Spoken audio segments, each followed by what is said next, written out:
किराएदार बेटा। उठ जा नालायक, सुबह के 8 बजने को है, तुझे एग्जाम नहीं देना क्या? थोड़ी देर और सोने दीजिए ना पापा। तू उठता या फिर मैं तेरे ऊपर पानी फेंकूं? रोज गधों की तरह सोता रहता है, पेपर की कोई टेंशन ही नहीं है। और एक हमारा समय था जब हम पेपर में फेल होने के डर से रात भर पढ़ा करते थे, सो ही नहीं पाते थे। तो क्या अब आप उसका बदला मुझसे लेंगे? मैं 15 मिनट बाद उठ जाऊंगा, आप प्लीज जाइए, मुझे डिस्टर्ब मत कीजिए। इतना कहकर रौनक रजाई ढककर फिर से सो जाता है। तू ऐसा नहीं मानेगा, रुक मैं अभी पानी लेकर आता हूं।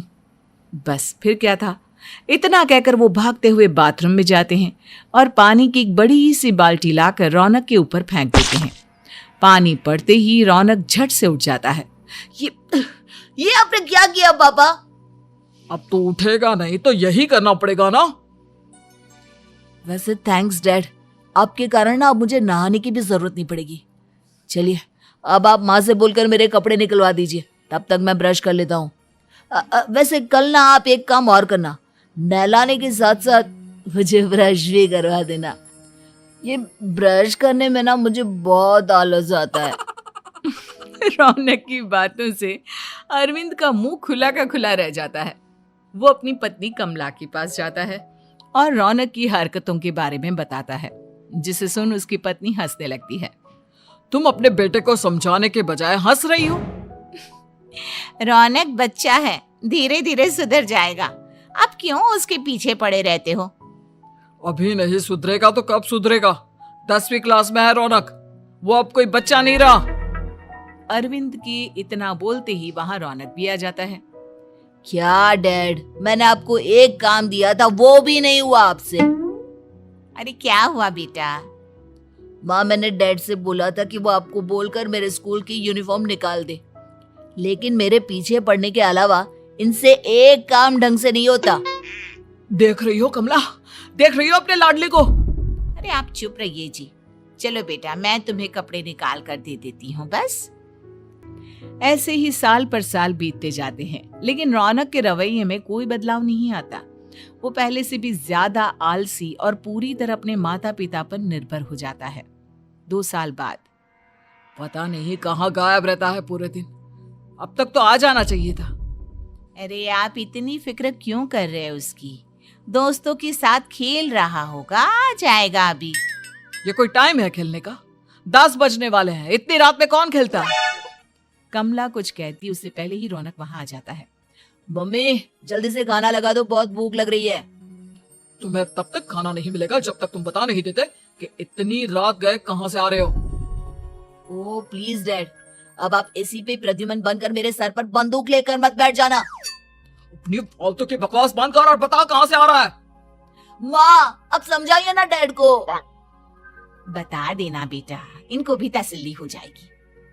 आप बोल रही हैं तो बता देता हूँ, मैं दोस्तों के साथ मूवी देखने गया था, इसलिए देर हो गई।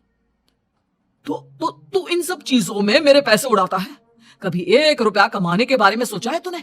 जब देखो हवा की तरह पैसे उड़ाता रहता है।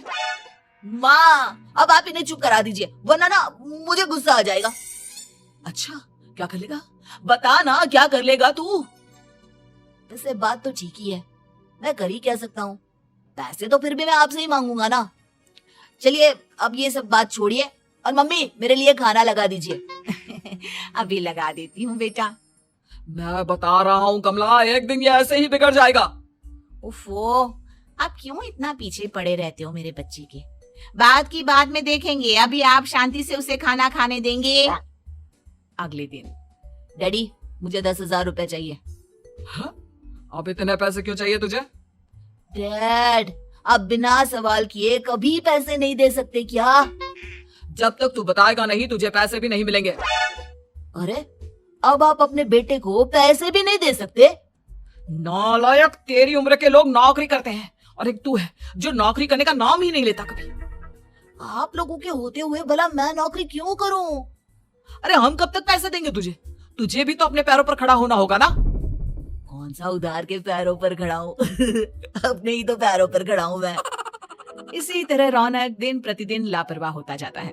उसकी लापरवाही को देखते हुए अरविंद और कमला अपने बेटे की शादी कराने का फैसला लेते हैं और 1 महीने के अंदर अंदर ही रौनक की शादी मेघा नाम की लड़की से करा देते हैं। शादी के कुछ दिन बाद, रौनक, मुझे एक अच्छी सी साड़ी चाहिए, आप ला दोगे ना? हाँ, क्यों नहीं। कितने तक की आती है साड़ी? यही करीब 5,000 तक की। तुम चिंता मत करो, मैं आज ही डैडी से पैसे मांगकर तुम्हारे लिए साड़ी ले आऊंगा। आप कब तक ऐसे ही अपने पापा से पैसे मांगते रहेंगे? कोई अच्छी सी नौकरी क्यों नहीं कर लेते आप? अरे डैड के होते हुए मुझे नौकरी करने की जरूरत ही क्या है? पर आप ऐसे कब तक उनसे पैसे मांगते रहेंगे? कुछ आपको अपने दम पर भी तो करना होगा ना। अब तुम भी बाकी लोगों की तरह मुझे ज्ञान देना शुरू मत कर देना। साड़ी चाहिए ना तुम्हें, मिल जाएगी बस। इतना कहकर रौनक अपने पिता से पैसे मांगने चला जाता है।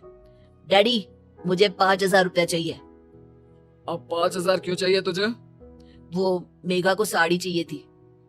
अरविंद आगे बिना कुछ कहे चुपचाप उसे पैसे निकाल कर दे देता है। कुछ दिन बाद, तुम्हें नहीं लगता कमला, रौनक हम पर पहले से भी ज्यादा डिपेंड हो गया है? मुझे तो अब उसकी भविष्य की चिंता होने लगी है। कल को हमें कुछ हो गया तो वो क्या करेगा? काश तुमने पहले ये सोच लिया होता तो आज हमारा बेटा इतना लापरवाह नहीं होता। तब मुझे कहाँ पता था कि मेरा लाड प्यार उसे इतना बिगाड़ देगा कि वो इस हद तक लापरवाह बन जाएगा। कोई बात नहीं, अभी भी देर नहीं हुई। मुझे पता है उसे कैसे सुधारा जा सकता है। कैसे? अरविंद कुछ कहता उससे पहले रौनक वहां आ जाता है और पैसों के लिए हाथ फैलाने लगता है। डैड, मैं और मेघा बाहर घूमने जाना चाहते हैं। अरे वाह, ये आज सूरज कहाँ से निकला है? Dad please. अच्छा चलो अब मुद्दे की बात करो। मुझे अब 25,000 चाहिए। अब तुम्हें 1 रुपया भी नहीं मिलने वाला। अगर तुम्हें पैसों की इतनी ही जरूरत है तो कोई ढंग की नौकरी कर लो। मम्मी, आप कुछ कहिए ना डैड को। बेटा, वो गलत क्या बोल रहे हैं? ये सब हम तेरे भले के लिए ही तो कर रहे हैं। मम्मा, मैंने बताया ना आपको, मुझे नहीं करनी कोई जॉब वॉब। तो ठीक है, निकल जाओ हमारे घर से। तुम्हारे जैसे लोगों के लिए मैंने ये घर खड़ा नहीं किया है। जितना ये घर आपका है ना, उतना ही मेरा भी है। मैं कहीं नहीं जाने वाला।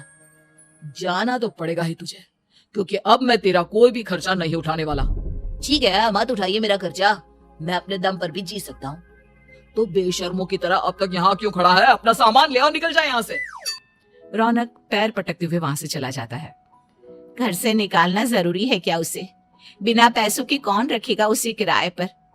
अगर उसका भविष्य सुधारना है तो हमें अपने दिल पर पत्थर रखकर ये कदम उठाना ही होगा। दोनों बात कर रहे होते हैं कि रौनक अपनी पत्नी के साथ एक बड़ा सा बैग लेकर घर से निकल जाता है, लेकिन घर से बाहर उसे कोई भी मुफ्त में अपने घर किराए पर नहीं रखता। अंत में थक हार कर वो फिर से अपने घर चला जाता है। क्या हुआ? थोड़ी देर पहले तो दहाड़ते हुए घर से निकला था, अब क्या हुआ? नहीं रखा ना किसी ने तुझे किराए पर? डैड प्लीज, मैं कुछ दिनों में कोई अच्छी सी नौकरी शुरू कर दूंगा। आप तब तक तो हमें रख लीजिए प्लीज। सुबह से रात हो चुकी है लेकिन कोई हमें रखने को राजी नहीं है। अब आप ही बताइए, इतनी रात को मैं मेघा को लेकर कहाँ जाऊंगा? ठीक है, बहू की वजह से मैं तुझे घर पर रख रहा हूँ, लेकिन तू इस घर में एक बेटे की नहीं बल्कि एक किराएदार की हैसियत से रहेगा। 3 महीने है तेरे पास। इन 3 महीनों के अंदर अंदर मुझे तेरी पहली तनख्वाह हाथ में चाहिए, समझ गया? पक्का डैड, इन 3 महीनों के अंदर अंदर तो कोई बढ़िया सी नौकरी ढूंढ ही लूंगा मैं। ऐसे ही धीरे धीरे समय बीतने लगता है और अरविंद के दिए 3 महीनों में से 2 महीने बीत चुके होते हैं। पापा जी ने हमें 3 महीने दिए थे, जिसमें से 2 महीने तो बीत चुके हैं। अब ये आखिरी महीना बचा है। अरे तुम चिंता मत करो, आज मेरा ना 2 जगह इंटरव्यू है, दोनों में से कहीं ना कहीं तो जॉब लगी जाएगी। अच्छा, all the best. Raunak interview के लिए निकल जाता है, जिसके बाद शाम में रौनक घर आता है। कैसा गया इंटरव्यू? आपकी नौकरी लगी या नहीं? अरे पहले सांस तो ले लेने दो अच्छे से। बताइए ना, मुझसे तो जरा भी इंतजार नहीं हो रहा है।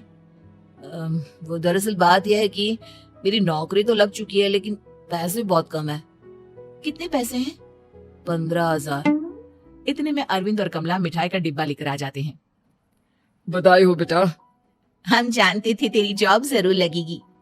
लेकिन मेरी सैलरी बहुत कम है मम्मा। कम है तो क्या हुआ, धीरे धीरे बढ़ जाएगी। हाँ बेटा, हम तो बस चाहते थे कि तू अपने पैरों पर खड़ा हो जाए। मतलब अब आप मुझे घर से नहीं निकालेंगे? नहीं, ये सब हमने तुझे जिम्मेदार इंसान बनाने के लिए किया था। थैंक यू मम्मी पापा, अगर आप दोनों ऐसा नहीं करते तो मुझे कभी अपनी जिम्मेदारियों का एहसास तक नहीं होता। आज आपने मुझे सिखा दिया कि इंसान का अपने पैरों पर खड़ा होना भी जरूरी होता है। इतना कहकर रौनक झट से अपने माता पिता के गले लग जाता है और अपनी कमाई की पहली तनख्वाह वो अपने माता पिता के हाथ में सौंपता है। इस तरह रौनक एक गैर जिम्मेदार व्यक्ति से एक जिम्मेदार व्यक्ति बन जाता है। उम्मीद है कि आपको हमारी ये कहानी पसंद आई होगी। कृपया हमारे चैनल को सब्सक्राइब करें और सभी अपडेट्स के लिए बेल आइकन जरूर क्लिक करें। और हाँ, वीडियो लाइक और शेयर करना मत भूलिएगा। Bye bye.